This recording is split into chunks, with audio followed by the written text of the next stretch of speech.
continue to work hard. We'll continue to make this all implement whatever our plan is. And I want to thank our new director, Natural Resources Director, Wade Crawford, because the minute he took over his office, it wasn't a week later, he was in my office and said, how do we make sure this project keeps going and we're on time? So I just want to thank him for taking the time here today. I want to thank the EPA for giving us that wonderful tour and to be sharing all the information that was shared with us today. So again, thank you so much. USGS, thank you. I mean, where do you stop, right? Everybody's here for the right reason. So thank you so much.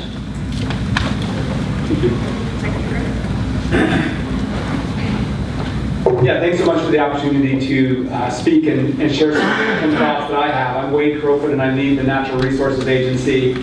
Caroline thinks she works for me, but in this respect I work for Caroline on the work. So first of all, big thanks to you all for your willingness to serve on this committee. Thanks to Caroline for the work setting it up. And candidly, we wouldn't be here. I certainly wouldn't be here, and this committee wouldn't exist if it weren't for Assemblymember Aguilar Curry.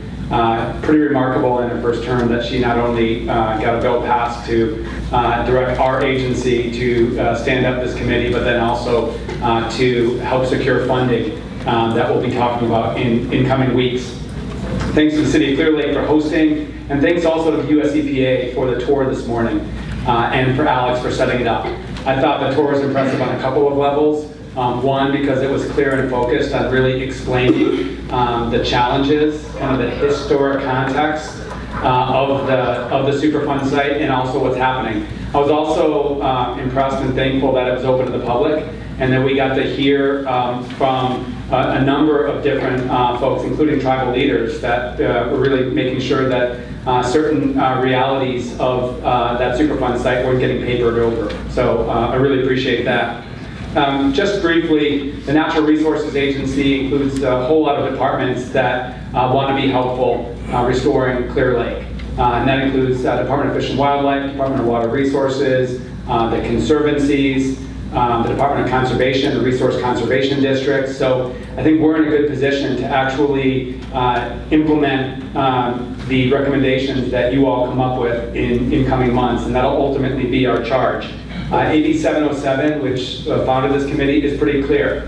It empowers this committee with using the best available science, hearing from the broad range of stakeholders, both folks here today and in the community, and then developing a roadmap of actions that you recommend that our agency and the state take, including investments to rehabilitate Clear Lake.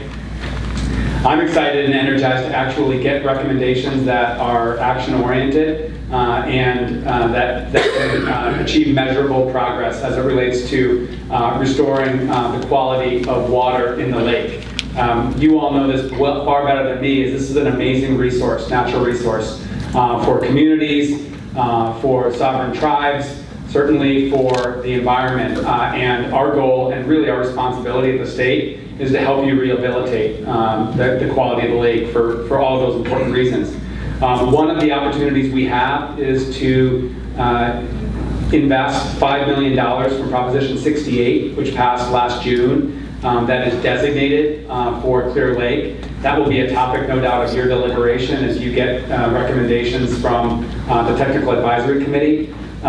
We're very excited within the Secretary's office to let you know where we would like to initiate formal consultation with tribes leading on this committee and that are impacted by the lake. And so we're hopeful of initiating that consultation process within the month, and Caroline will be our point at that. And then lastly, just excited to hear updates.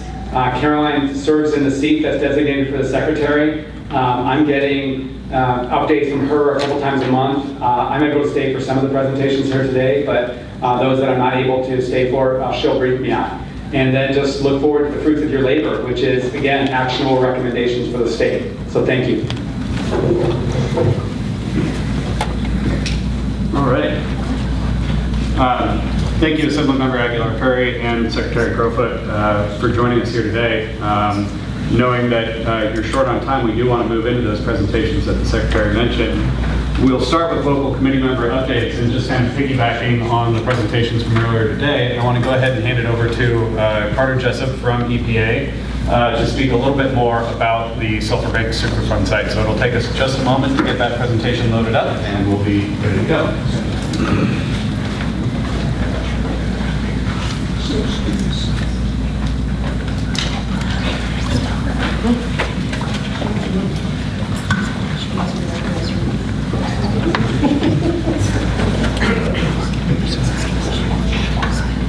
Would anyone like a public comment card? We collect them at the break and you can share your comments during the comment period at the end.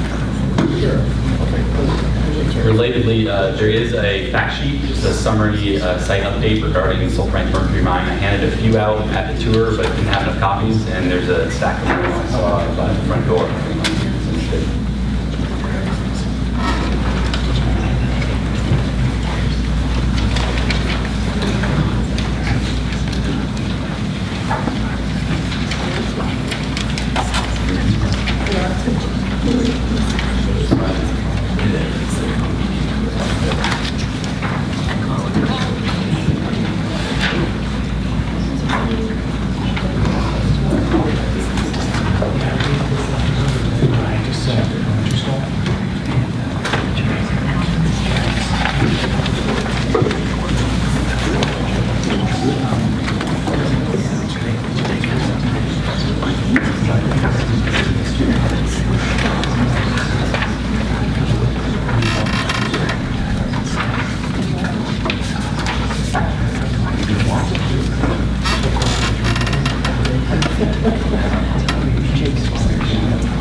I guess while we're waiting, firstly, thank you very much to the Blue Ribbon Committee. I appreciate the opportunity to come and talk about Sulphur Bank, talk about the work that is on the site to date and what the path forward looks like.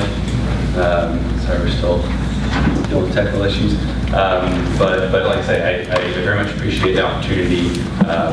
EPA takes the role that the community plays in site cleanup very seriously, and this is a good opportunity for us to talk about the site. So thanks to everyone who came out for the tour. It was great to be able to show you guys around, and it looks like we have that resolved.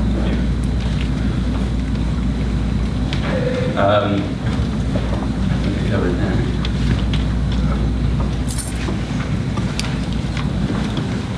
So I thought I should start by introducing myself. My name is Carter Jessup. I'm the project manager for the Sulphur Bank Mercury Mine site. I wanted to give a quick overview of the items I'll be talking about today.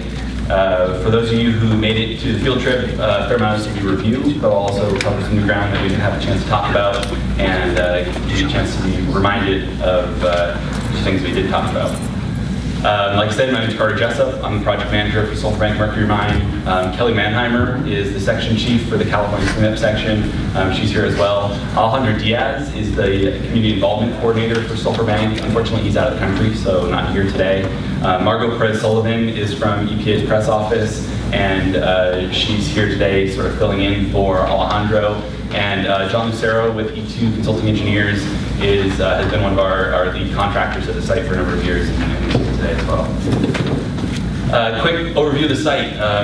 You all, I think, are probably familiar with where the mine is located. It's on the Oaks Arm of Clearlake. The site itself shares a border with the Elam Indian Colony, sovereign tribal nation. The mine operated on and off from 1865 to 1957. Over that time, it produced 7 million pounds of mercury. It was added to the Superfund National Priorities List in 1990, primarily as a result of the impacts that the mine has had on Clearlake, Clearlake users, the wildlife of Clearlake, and the Elam tribe. I mentioned the impact on Clearlake users. That's primarily associated with consumption of fish from the lake. That's why there is a fish consumption advisory for Clearlake issued by the state of California. principal contaminants of concern out there are mercury and arsenic in soils and mercury in sediment and fish tissue. So I know there's a lot going on this slide. I'm showing it just in order to be able to do a quick overview of the major site features. We've talked about these in the field today, so I'll go through it fairly quickly. There's 5 main waste piles at the site, covering about 160 acres. The total site is about 200 acres. All of those waste piles combined to be 2 to 2.5 million cubic yards of waste material. They're collectively referred to here as the source areas because that's, as I explained again in the field, when you take rock out of the ground and expose it to air and oxidation, it leaches acid. In this case, it's acid-generating rock, and so when it's exposed to water, it leaches acid, which causes it to pick up other contaminants. And so that waste material on the surface is the primary source of contaminants, both on-site and entering Clearlake. In addition to the main waste piles, there's Herman Impoundment, which is the former open pit mine. It's 90 feet deep, covers about 25 acres, holds about 400 million gallons of water. There's also the Waste Rock Dam. The Waste Rock Dam you can see on the left of Herman Impoundment separates Herman Impoundment from the lake. Unfortunately, site waste, mine waste, was used also in the construction of roads and residential areas. Those are also considered part of the Superfund site, and those are primarily on the Elam Indian Colony, but also in the neighborhood south of the site off Sulphur Bank Mine Road. So because the site is divided across both the terrestrial, the on-land environment and in the lake, EPA has divided the site into 2 portions that we call operable units. And that's because the solutions, the remedies at these 2 different areas are inherently going to be very different. So OU1, if you hear me use the term OU1, that refers to the terrestrial mine site, the main mine site itself, and the contaminated soils that have been placed in residential neighborhoods. OU2 is the portion of the site that is impacted Clearlake, as well as the north wetlands that you see indicated there above the main mine site. I thought I'd give a quick overview of the Superfund process. You might hear me use Superfund and CERCLA interchangeably, and that's really because Superfund is just the informal name for the Comprehensive Environmental Response and Compensation Act, CERCLA. It was established in 1980 by Congress with 4 key priorities to address impacts on human health and the environment from the nation's most contaminated sites, to make responsible parties pay to the maximum extent possible, to involve communities in cleanup decisions, and to return Superfund sites, former contaminated sites, to beneficial reuse. EPA performs cleanups by 2 primary authorities. The first is called the removal process. It's usually for discrete actions, usually on an urgent timeline, and usually less than $2 million. And then the remedial process is for the larger, more complex, more costly cleanups. Sulphur Bank is extremely complicated, and the cleanup out there is expected to be extremely costly. Therefore, it's going through the remedial process. This diagram shows that remedial process. The 2 different operable units that I described are at different stages in the process. OU2, the Clearlake portion, is at the remedial investigation stage. That's where we investigate the nature and extent of contamination. We want to understand the problem before we begin to really formulate what the solutions are going to look like.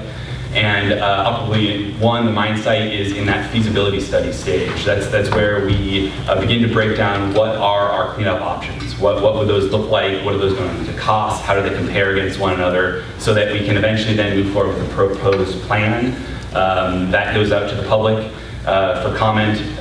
We would then move forward with a record of decision, deciding here's the work we're going to do. We design that, and then we'll implement that remedial action. I mentioned that EPA, I mentioned in the field that EPA makes it a priority to address the most urgent risks, the most urgent threats to human health and the environment first. Consistent with that purpose, that goal, we've performed a number of cleanup actions at the site already, totaling over $70 million in work.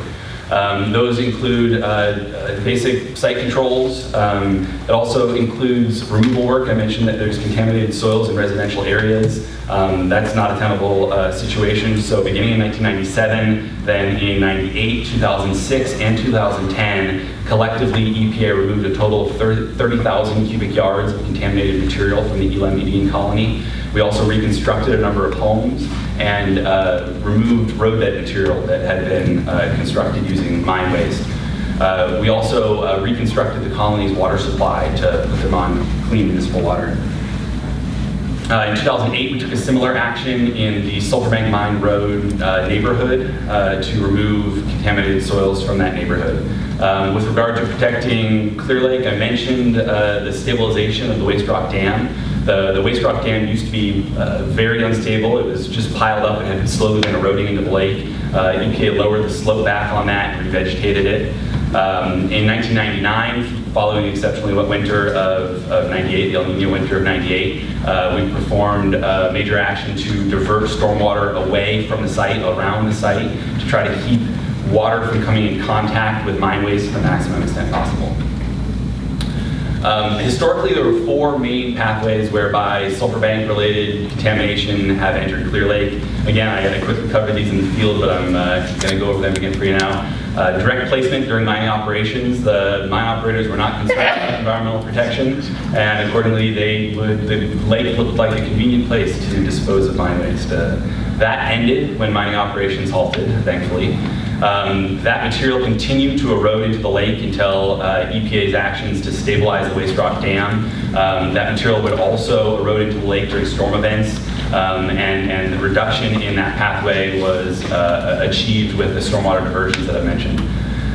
Overflow of permanent impoundment used to happen anytime we had a particularly wet winter. About every 3 or 4 years. In 1998, the diversion of stormwater was very successful in preventing overflow events. We have not had an overflow event of permanent impoundment into Clearlake since that action was implemented. And then mine impacted groundwater discharges into the lake. Unfortunately, this pathway is ongoing. The water from permanent impoundment sits on average about 10 feet above the elevation of the water in Clearlake. That creates just by gravity, that creates a hydraulic head that pushes water through the waste rock dam where it picks up contaminants and enters Clearlake. This is a site model sort of showing that. The dark blue is the water elevation above the Clearlake elevation, and that creates, just by gravity, movement through the rock and into the lake. What's also represented here in the fault zone is the fact that permanent impoundment is constantly receiving natural geothermal groundwater. The mine was there because the area was geothermally active, and that created an ore body that was mined out. That geothermal activity did not stop just because mining stopped, and there's still lots of evidence of that geothermal activity out there today. The water quality and permanent impoundment has changed a lot over time. We learned from the success of the stormwater diversions that we installed, and we also learned from the drought of 2012 through 2016. The reduction in inputs into permanent impoundment resulted in improvements in permanent impoundment's water quality. The pH went from pretty stable around 3 all the way up to almost 5 before more recently it's dipped back down, most likely associated with the wet winters we've been receiving. So that showed us that permanent impoundment really is not a source of contamination so much as the water from it becomes a vehicle for discharge of contamination into Clearlake. So it's kind of caused us to reevaluate the approach at the site. That reevaluation of the approach at the site has been condensed into a document called a Focus Feasibility Study. We're revising a feasibility study that was published in 2006. We've been working closely with our partners at the Central Valley Water Board and the Department of Toxic Substances Control and the Elam Indian Colony to prepare this document. It's been developed over a number of years. We recently received a request from the Elam Indian Colony to consider 3 additional cleanup alternatives. We're going through the review of those. An initial screening of those alternatives is now complete, and we're going to work on it with our stakeholders and come to consensus before finalizing the feasibility study. We hope to finalize the feasibility study this year, if everything goes according to plan, and then we'll be moving forward with the proposed plan as the next step.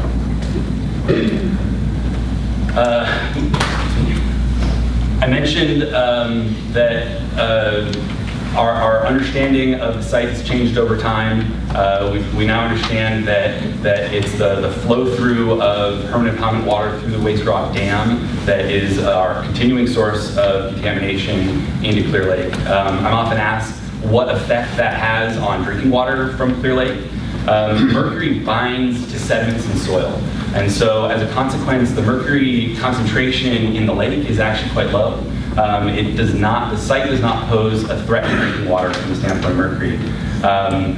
Methylation is a microbial, it's facilitated by microbes, and it's the process whereby mercury changes form into a form that is much more, it's not only more toxic, but it's also more bioavailable. So methyl mercury then winds up in the food chain where it bioaccumulates from plankton and algae up to larger fish. There unfortunately is a very poor correlation between sediment concentration of mercury and fish tissue concentration, which has really been a confounding factor for us in trying to move forward with remedying. The state of California has issued a fish consumption advisory for Clearlake, as you're likely aware. I'm happy to distribute this information as needed. EPA has not yet come up with its own recommendations. Until that time, we strongly recommend people follow the state's recommendations. Mercury is a neurotoxin. It is particularly harmful to the developing brain, and that's why you'll see that there's recommendations that are different for adult men and women who are older women versus children and women of childbearing age, and that's out of a desire to protect both the unborn babies and children whose brains are still developing. I mentioned that additional study is needed. I talked about this with Charlie Alpers when we were out there standing on the Waste Rock Dam today. EPA has been collecting data in Clearlake since the late 1980s. We've sponsored work with UC Davis in the past, the US Geological Survey, and others. Unfortunately, despite all of that study, mercury in water bodies like Clearlake is extremely complicated. We do not have firm answers yet on the effect of the potential remedial action alternatives that we're aware of for Clearlake. To try to answer those unknowns, to try to answer those questions, we are partnering with the USGS and hoping to begin to fill in some of those holes by developing a mercury model that will describe how mercury cycles through the Clearlake system, what controls methylation, what controls uptake of methylmercury in fish tissue, so we can try to break that cycle if possible. We're also hoping to coordinate that work with the work that the Blue Ribbon Committee is doing, with the work that they are having UC Davis perform, and Charlie Alpers is helping with that. Charlie's a member of the technical subcommittee, and I recently was asked to participate in that technical subcommittee as well, and more than happy to. So other ongoing work, EPA is also performing a site-wide human health risk assessment out of the site. These risk assessments are the means by which we quantify how threatening a hazardous waste site is to human health. The previous risk assessment did not sufficiently consider, really didn't consider at all, the impacts that are unique to tribes. The unique exposure that tribes are exposed to, the foods that are particular to tribal nations. It's really important for us to go back and make that right, make sure that we understand the site's impacts on the whole community. And so we are revising the prior risk assessment on a site-wide basis, both operable units, and that's in process. We're also, I mentioned the flux of mercury, the mercury that moves, that is introduced into Clearlake via the movement of permanent impoundment water into the lake. That's an area of ongoing study for EPA. We are hoping to refine our understanding of that pathway so we can better understand what actions we can take to cut that off. We're also looking to define what would the concentrations of metals at this site have looked like if there weren't for a mine. There are levels of metals and contaminants at the site that would have been naturally occurring